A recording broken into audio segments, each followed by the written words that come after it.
Chama cha Mapinduzi kimepata taarifa za kuaminika kwamba wenzetu wa Chama cha Demokrasia na Maendeleo wamefanya vikao vya siri kuhamasisha vurugu kwa kutumia maandamano ambao wanayaratibu.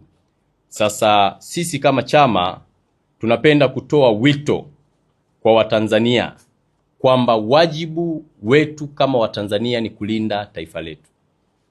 Amani yetu ndio uhuru wetu.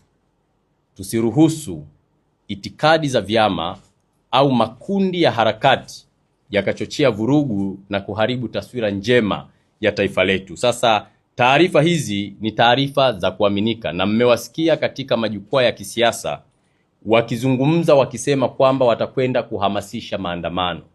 Sasa ukiangalia pia wanaharakati wamebeba ajenda za maandamano. Sasa nini wanataka kukifanya? Maana yake ni kuleta shida, kuleta taharuki na kuvuruga umoja na mshikamano wa taifa letu. Sasa jambo hilo inaelekea wenzetu hawataki utulivu katika nchi. Ndio maana wanapinga, wana ajenda ya kufanya vurugu na kuvuruga amani.